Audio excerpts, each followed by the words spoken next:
महिलाओं के प्रति अपराध को लेकर इस वक्त राजस्थान में बीजेपी कर रही है प्रदर्शन और मुख्यमंत्री के आवास के बाहर बीजेपी के कार्यकर्ता बड़ी संख्या में वहां पर पहुंचे हैं। हमारे संवाददाता शरद भी लगातार इस प्रोटेस्ट को वहां पर कवर कर रहे हैं। लेकिन बीजेपी के खिलाफ ये हल्ला बोल इसलिए क्योंकि बीते कुछ दिनों में जिस तरह से महिलाओं के प्रति अपराध की खबरें वहां से आई हैं, बलात्कार की खबरें आई हैं, उसे लेकर ये प्रोटेस्ट इस वक्त बीजेपी का चल रहा है। शरद, हम तस्वीरें देख पा रहे हैं, जबरदस्त प्रदर्शन, हाथ में बैनर पोस्टर लिए अब महिला कार्यकर्ता भी यहाँ पर उतरी है इस वक्त। क्या अभी आप वहां पर देख रहे हैं शरद? नवजोत हम आपको दिखाना चाहेंगे सतीश पूनिया को गिरफ्तार करके पुलिस यहाँ से ले जा रही है। गाड़ी के बाहर देखिए, यहाँ पर बीजेपी के कार्यकर्ताओं ने घेर लिया है और पुलिस को गिरफ्तार करके नहीं ले जाने दे रही है, जिसके लिए करीब आधे घंटे से यहाँ संघर्ष चल रहा है। सतीश पूनिया जो बीजेपी के प्रदेश अध्यक्ष हैं, लगातार कोशिश कर रहे थे कि वो मुख्यमंत्री निवास तक जाएं।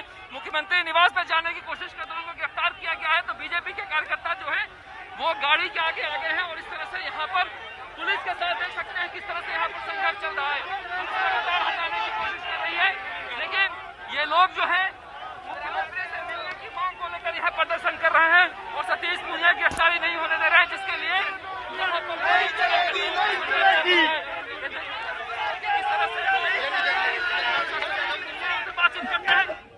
ये अभी को गिरफ्तार करके ले जा रहे, कहाँ जाने की कोशिश कर रहे थे आप? कहाँ ले जा रहे पता नहीं जा रहे। देखिए किस तरह से आगे का हम दिखाना चाहेंगे नवजोत आपको, गाड़ी के आगे किस तरह से माहौल है यहाँ पर। तो बीजेपी के कार्यकर्ता है, पुलिस को यहाँ से गाड़ी को नहीं ले जाने दे रहे हैं, जिसके लिए लगातार यहाँ पर संघर्ष चल रहा है। कई बार पुलिस ने बल प्रयोग किया है, लेकिन बीजेपी के कार्यकर्ता आज हाथरस में जिस तरह की घटना हुई है, कांग्रेस जो प्रदर्शन कर रही है उसका बदला राजस्थान में लेना चाहते हैं, क्योंकि लगता है कि राजस्थान में जगह जगह बलात्कार की घटनाएं हो रही हैं, उसे उठाया जाए राष्ट्रीय स्तर पर। इसे देखते हुए आज बीजेपी यहाँ सड़कों पर उतरी है और इस तरह से लगातार यहाँ पर पिछले 11 बजे से लगातार प्रदर्शन जारी है। मुख्यमंत्री निवास की तरफ जाने वाले रास्ते पर पूरी तरह से सैकड़ों की तादाद में बीजेपी कार्यकर्ताओं ने कब्जा कर रखा है और इस तरह से नारेबाजी हो रही है, पुलिस के साथ झड़पें हो रही है। लगातार जिस तरह से ये कहा जा रहा था कि हाथरस में पुलिस के साथ संघर्ष हो रहा है दूसरे पार्टी के कार्यकर्ताओं का, तो आज यहाँ पर अशोक गहलोत सरकार के पुलिस और बीजेपी के कार्यकर्ताओं के बीच संघर्ष चल रहा है और इस तरह से गिरफ्तारी भी नहीं होने दे रहे हैं बीजेपी के कार्यकर्ता, जिसे लेकर पुलिस लगातार यहाँ पर बल प्रयोग कर रही है।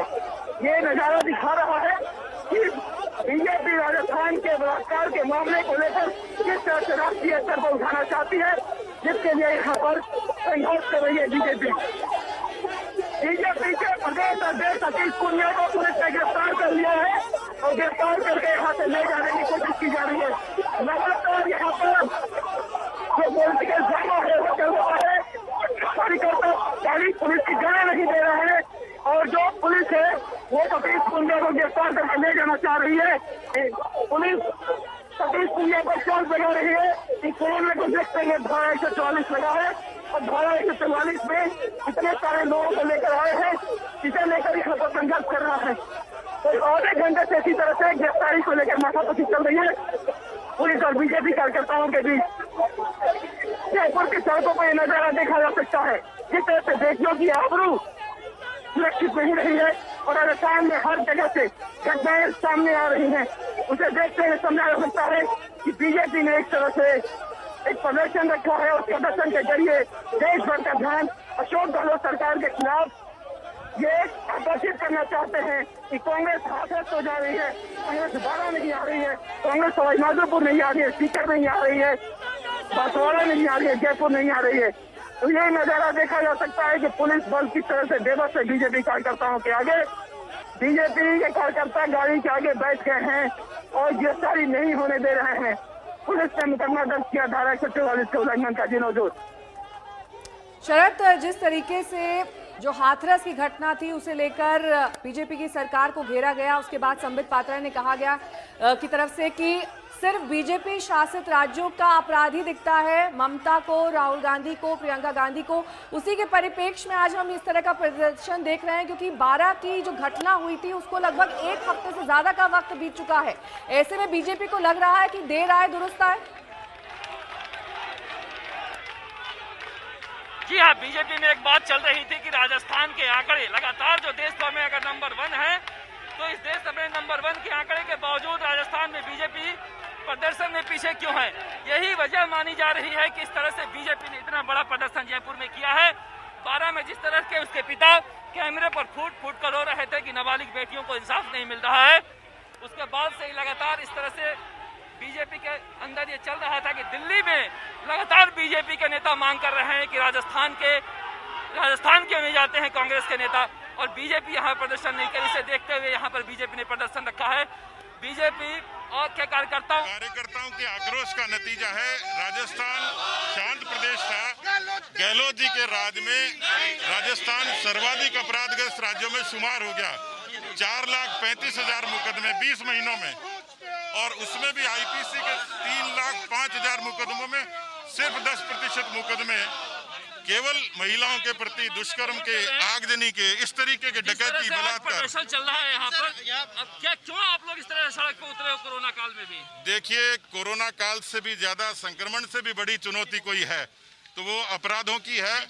राजस्थान अपराधों की राजधानी बन गया। 4,35,000 मुकदमे 20 महीनों में दर्ज होना, ये अपने आप में बड़ी एक वानगी है इस सरकार के कामकाज की। केवल 3,05,000 जो नेशनल क्राइम रिकॉर्ड ब्यूरो का आईपीसी की धाराओं के मुकदमे हैं, उसमें 10% मुकदमे सिर्फ दलित महिलाओं के दुष्कर्म के, हत्या के, डकैती के, बलात्कार के।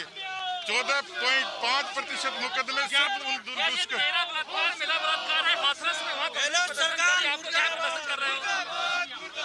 देखिए, 20 महीनों का रिकॉर्ड तो ये कहता है कि सरकार का इकबाल खत्म हो गया, इसलिए वो देश की राजनीति करते हैं। अपना घर तो संभालें, यहाँ के पीड़ितों को तो न्याय दें, और इसलिए हमें सड़कों पर उतरना पड़ा।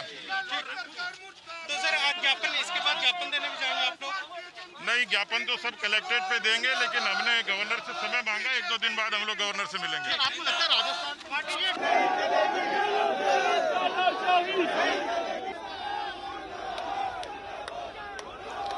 शरद लगातार वहां पर प्रोटेस्ट कर रहे हैं। शरद, स्टूडियो से नेहा और मैं मीनाक्षी बोल रही हूँ। शरद, हम जो तस्वीरें यहाँ पर देख रहे हैं प्रदर्शन की लगातार, अब ये बताइए, जिस तरह से ये प्रदर्शन आज हो रहा है, इसे हाथरस से तो शरद जोड़ा ही जाएगा, क्योंकि वहां पर एक तरफ सरकार ये कह रही है कि विपक्ष जबरदस्ती इस मामले पर राजनीति कर रहा है, तो यहाँ पर जो पार्टी यूपी में सत्ता में है वो विपक्ष में है राजस्थान में। मीनाक्षी, आपने बिल्कुल सही कहा, यह हाथरस का बदला राजस्थान से है। और जिस तरह से पहले दिन से लगातार बीजेपी के नेता इस तरह की बातें करते हैं कि प्रियंका गांधी और राहुल गांधी राजस्थान क्यों नहीं जाते, इसी बात को दिखाने के लिए आज बीजेपी के कार्यकर्ता इतनी बड़ी संख्या में सड़कों पर निकले हैं और लगातार पुलिस से यहाँ पर संघर्ष जारी है।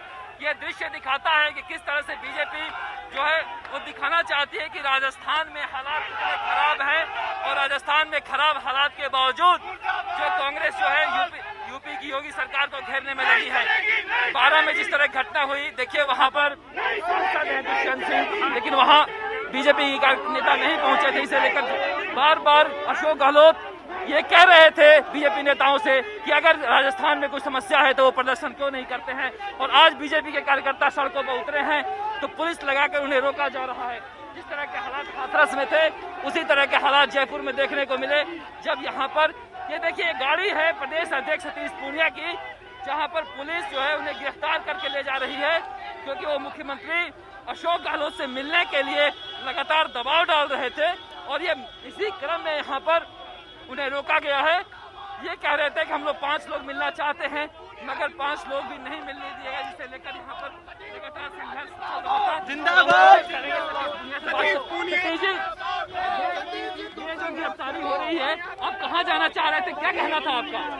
नहीं, हम तो सरकार से मिलना चाह रहे थे। ये जवाब मांग रहे थे कि सरकार के पास 20 महीनों में अपराधों के आंकड़ों को रोकने का जवाब क्यों नहीं है, लेकिन ये कभी हवाला देते हैं 144 का, कभी महामारी का, लेकिन राजस्थान में महामारी से भी ज्यादा बड़े अपराध हैं। गिरफ्तारी भी आसान नहीं है। लगातार जो बीजेपी के कार्यकर्ता हैं वो गाड़ी को घेरे हुए हैं, और चारों तरफ से देखिए पुलिस की गाड़ी पर किस तरह से बीजेपी के कार्यकर्ता यहाँ पर खड़े हैं, चारों तरफ से गाड़ियों पे खड़े हैं और उनको आगे रोक रहे हैं। पुलिस किसी तरह से ले जाने की कोशिश कर रही है।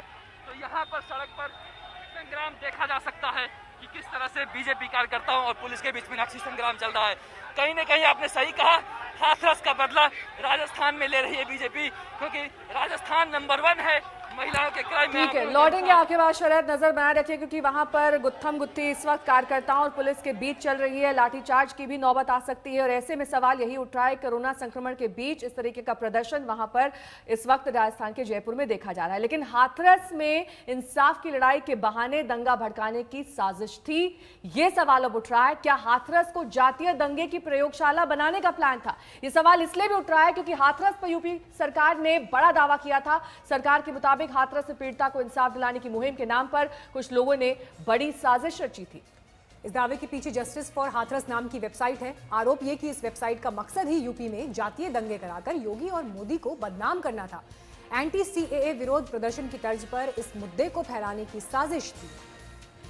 वेबसाइट के जो स्क्रीनशॉट्स आपके सामने आए हैं उसमें साफ तौर पर लिखा है कि दंगा कैसे करना है, दंगे से कैसे बचना है, कहां दंगा भड़काना है, पूरी जानकारी दी गई है। विरोध प्रदर्शन की आड़ में चेहरे पर मास्क लगाकर पुलिस और प्रशासनिक अधिकारियों को निशाना बनाने की साजिश रची गई थी और इन सब के पीछे पीएफआई और एसडीपीआई जैसे संगठनों का हाथ होने का शक जताया जा रहा है। जब जांच एजेंसीज की नजर इस वेबसाइट पर पड़ी तो रातों रात वेबसाइट बंद हो गई और खुद मुख्यमंत्री योगी आदित्यनाथ ने कल इसे लेकर बयान दिया। उनका यह कहना था कि उत्तर प्रदेश में विकास को रोकने के लिए और अशांति फैलाने के लिए इस तरह के प्रयास किए जा रहे हैं। जिस तरह से दिल्ली में सीएए एनआरसी को लेकर प्रोटेस्ट हुए, उसी तरह के विरोध प्रदर्शन की आड़ में दंगे की साजिश हाथरस के नाम पर उत्तर प्रदेश में करने की कोशिश थी और जैसे ही प्रशासन ने, पुलिस ने इस पर छापेमारी शुरू की, उसके बाद इस वेबसाइट को बंद कर दिया गया। इसे विकास अच्छा नहीं लग रहा है। वे लोग देश में भी और प्रदेश में भी दंगा, जातीय दंगा भड़काना चाहते हैं, सांप्रदायिक दंगा भड़काना चाहते हैं। इस दंगे की आड़ में विकास रुकेगा, इस दंगे की आड़ में उनकी रोटियां सेकने के लिए उनको अवसर मिलेगा, इसलिए वे नित नए षड्यंत्र करते रहते हैं और इन सभी षड्यंत्रों के प्रति पूरी तरह आगाह होते हुए हमें विकास की इस प्रक्रिया को तेजी के साथ आगे बढ़ाना है। रुकना होगा एक छोटे से ब्रेक के लिए, फौरन होंगे हाजिर कुछ और खबरों के साथ। देखते रहिए आज।